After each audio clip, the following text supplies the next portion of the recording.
This Jocks 94.5 podcast is brought to you by Millennium Satellite and Video. Log on to msbnow.com. TV excellence everywhere. That's Millennium.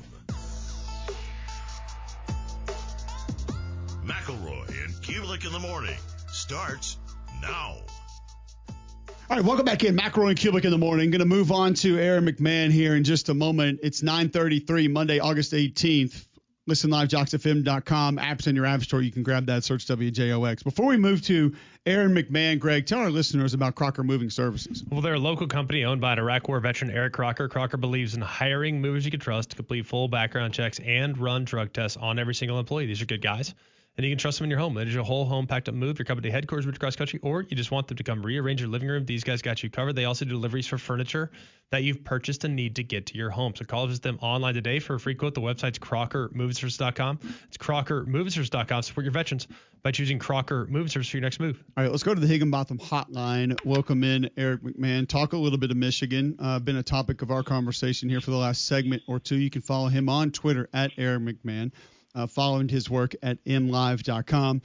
Where's quarterback right now, Aaron? Where is this situation? I know Sherrone Moore says game week, next week he wants to announce who that is, but where's the race so far? Yeah, I mean, at this point, it's kind of worst kept secret in Ann Arbor. It's going to be Bryce Underwood's job here. If you had asked me this question before the spring, I would have probably leaned toward the veteran Mikey Keene, the transfer from Fresno State. Problem is he didn't practice at all in the spring, didn't take a single snap. He was dealing with an injury. And from what I understand, he's been slow out of the gate here in camp as well, a little limited in practice. So to taking that all into consideration, Bryce took roughly half the snaps in the spring. He's working with the first team at this point. We haven't gotten to see any practice, so I say this without having seen anything. But it sounds like it's Bryce Underwood's job here in week one. Seems like it. Biggest curiosity for us is not so much whether or not Bryce Underwood's going to be good in time. But at this point, everyone anticipates the offense taking a significant step forward. How could they take a step back? It'd be almost impossible. But how much can you truly put on a true freshman's shoulders? I know he's gone through bowl practice. I know he went through camp. I know he went through spring. I know he went through summer. I know he's been the guy that's got a ton of rep equity. But the real live action hasn't really started just yet. So how will he handle it, and what are they expecting from him? Yeah, that's the question, right? How does he handle it? How does it? Week 2 they go down to Oklahoma, so that's a challenge in and of itself right out of the gate, pretty much. So Michigan's had to lean on some of the folks around him. That they're expecting improvements from the offensive line. Michigan's run from 2021 to 2023 was very much predicated on that physicality and smash mouth play up front. They didn't get that last year. The offensive line took a step back. They didn't play particularly well. They didn't gel very well, so they're expecting a step forward from that group this year. They brought in the transfer running back from Alabama, Justice Haynes. I think Chip Lindsey, their new OC, has been used quite a bit. Not only running the football, but I'm expecting some design screens and some stuff to get guys open, because that was a big problem with Michigan's offense last year. Aside from the offensive line, the receivers struggled, the quarterbacks struggled. They weren't very explosive. I went back and looked this morning. They had 3 plays of 30 yards or longer all season long. Only team in the country without a 40-yard pass play. So they're expecting more action this year. Bryce Underwood. They brought in the transfer receiver and Donovan McCulley from Indiana. He was highly productive a couple of years ago. Didn't play much last year. He's basically been positioned as their number one guy on the outside. So. Bryce is going to have a lot of things go right around him for this offense to look really good. And as you pointed out, there's not much room for them to go backwards here. I am expecting them to take a step forward. The question just is how much. And I think that's going to dictate whether Michigan's a playoff team this year or not. I'm talking with Eric McMann, Michigan football. He covers them from MLive. And if they do take a step, the defense is going to have to not take too big of a step backwards. Greg and I were just talking about how no matter what you have coming back, you are dominant with multiple individuals on the inside of that defense, and that just frees so many different things up. What can they do to make up for those losses? Mason Graham, Kenneth Grant were excellent inside. It's just not going to be the same. No, it's not. And Wink Martin, their defensive coordinator, has pretty much said as much. They're banking on experience and depth, I think, to play a role this year.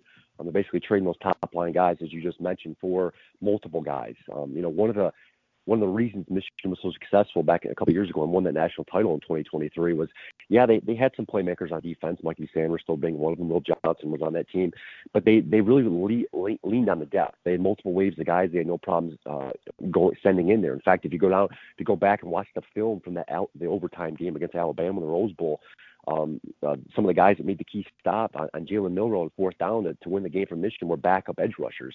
So that's what they're kind of counting on this year. Guys that can kind of come in and they're not being a ton of drop off from the first team guys. So that was one of Wink Martindale's complaints last year in his first year coming in at Michigan. He just didn't feel like they had enough depth. Yes, they had top line guys.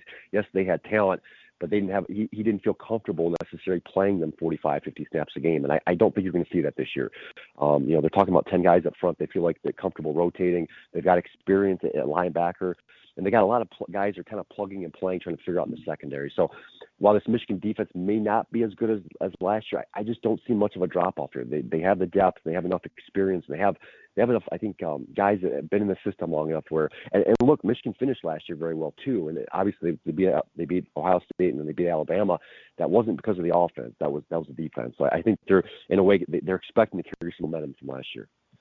Looking at Michigan's offensive line, I feel like that was the position group that got overshadowed the most last year.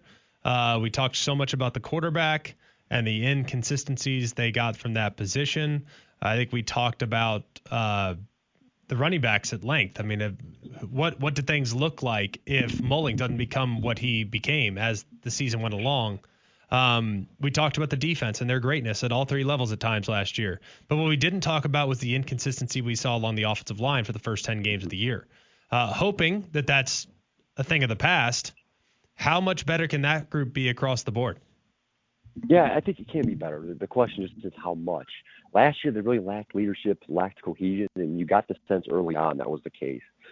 Now, they were able to figure some things out late towards the end of the year. As you pointed out, Khalil Mullings kind of saved their butt in a couple of games. Otherwise, Michigan was staring at a 5-7 or even 6-6 regular season. So they've got experience and guys that been around a while. Giovanni Ohadi's kind of established himself as the leader of the group, moving from right guard to left guard. They moved the right tackle, who really struggled last year as a redshirt freshman, over to his more natural spot at left tackle. So I think they're banking on those guys being another year experience, another guys in the system of taking that step forward. Another experienced guy at center. The question marks on the offense on the right side of the ball. They got some another young, inexperienced guys they're trying to figure out. So I'm curious to see where things work in. Now, again, you talk about the struggles of the offensive line. Part of that was on the quarterback. Just Michigan was very much a one-dimensional team last year. They're running the ball a lot, and teams were able to key in on that. So I think that played a factor as well. So I think having Bryce Underwood behind center, he can move with his legs. He's a big guy. He can get outside the pocket and make things happen. That should open up some things. So we'll see where things go. But I think Michigan's banking on the group taking a step forward this year. You think the receivers will be much more capable than they were a season ago? That's I think the biggest question mark of the group. I'm not very bullish on the group. McCulley's an interesting guy, as I mentioned earlier, from Indiana. I think they're going to lean on him quite a bit. But they got a lot of guys, a lot of bubble screen slot guys who just haven't really been able to make much of an impact so far. Samaj Morgan, Fred Moore. There's some young guys I think they're counting on that I can take a step forward. But it's really an unproven group. And when I say unproven, it's not that we just haven't seen it; they just haven't done it. We got a pretty wide sample size last year; they just weren't able to get it done. So, maybe perhaps having a more effective quarterback, a guy who can put the ball up and let some guys who get the ball, maybe that helps. But aside from the unknowns that we're going to see out of Bryce Underwood, the unknowns of the offensive line, can they catch the football? Can they get the ball to receivers? I think they're going to dictate whether this offense can move from maybe the bottom of the pack of the Big Ten to middle to the top tier. How do you assess just the Big Ten as a whole this year? As you look at where Michigan kind of lands in the spectrum, I would probably have them kind of right there in that second tier behind Ohio State, Penn State, and Oregon. I think Michigan is solid 4. Is that considered success if they finish 4th in the league this year, or should it be higher hopes for the Wolverines? Yeah, it's a good question. I'd put them right there as well, mid-tier. I have an AP vote, and I think I had them 5th, but behind Illinois in terms of the structure of the Big Ten. So they're going to be right there. I think a successful year. Sherrone Moore, their head coach, was asked this last year before his first year, and he said all the right things, right? We want to beat our rivals, we want to compete for titles, everything else. Well, they were able to beat the rivals last year. They beat Michigan State and obviously Ohio State. They just weren't in the title picture. So I think that's the next step forward for this program. It's kind of entering that second half of the season and being in the Big Ten title hunt.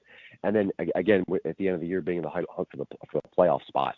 I think if they can, at least beat one of the two rivals, if not both of them, and then at the end of the year be right there in terms of getting in the playoff, I think that's a successful year. You don't want to go 7-5 in the regular season again. I think the regular season win total set 8.5. That sounds about right. I think a 9-3 would be certainly a next step forward. If you can do that, see the promise with Bryce Underwood, some of these young guys step up. I think that would parlay things, make things look really good heading into 2026 for Michigan. Aaron, I know you cover Michigan, but I'm interested in your thoughts just on the Big Ten in its entirety. We mentioned it a little bit earlier in the show. Penn State, the obvious team for a lot of folks that they would pick to win the conference. We would agree with that, but there's a lot of love for Ohio State that we look at sometimes and say, where is this coming from? What's your opinion of the top of the Big Ten right now entering the season? Yeah, I mean, it's top heavy. There's some sure things. You mentioned Penn State and the quarterback Drew Aller. I think Illinois is going to be positioned there at the top as well with Luke Altmaier. I think he's probably arguably their second best quarterback in the Big Ten. And the rest of those teams that you mentioned have a lot of question marks at quarterback. Oregon, Ohio State, Michigan. I think that position is going to determine whether those teams I think are in the hunt at the end of the year. If they get good production on those guys.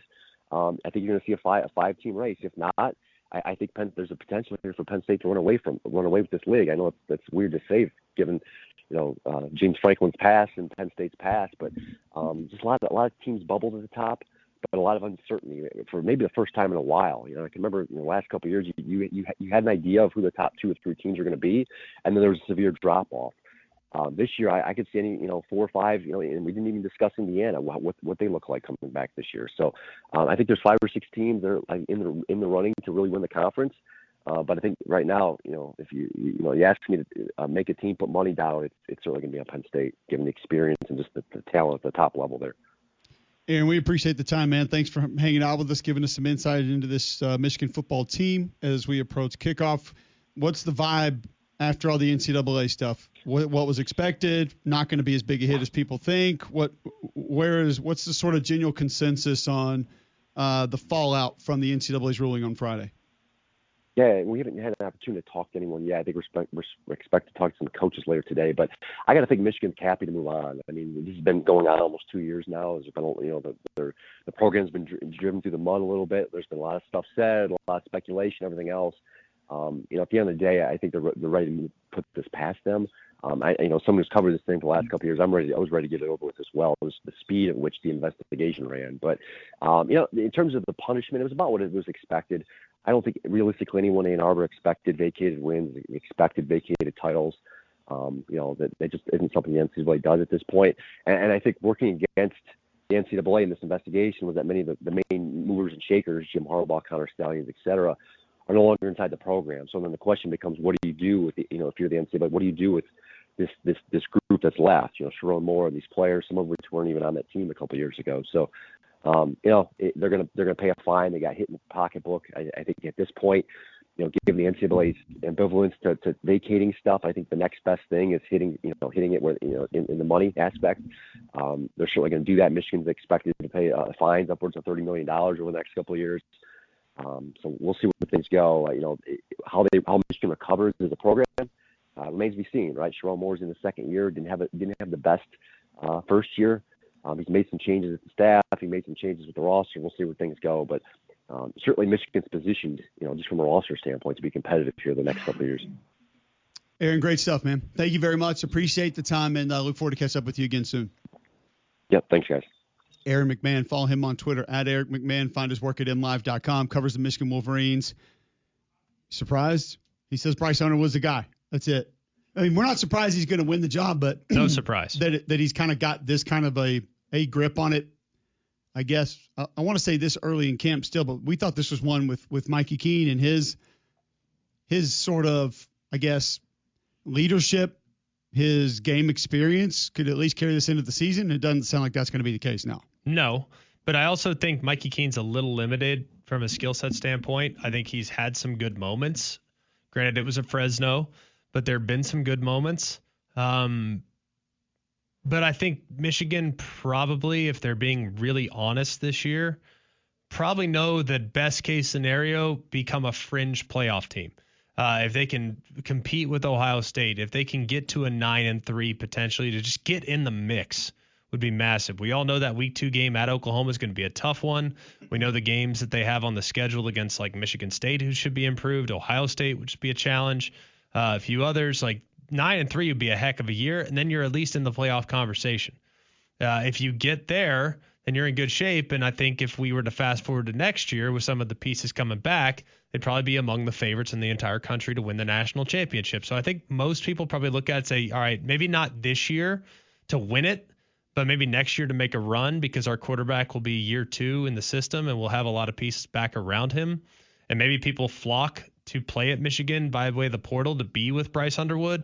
Maybe you could be in a good spot going forward. So I don't think they're punting this year by any stretch, but it would well position them to be in a good spot in the future if they can show some growth at quarterback this year. All right, we gotta hurry up and get to a break because it's back.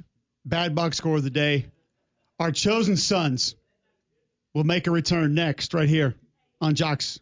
Go inside Jocks 94.5 on Jocks TV. Morning Jocks, Mac and Cube, 3-man front video simulcasts are presented by Bill Smith Buick GMC and Game Day Men's Health. Watch on the Jocks mobile app and YouTube by searching Jocks 94.5 TV.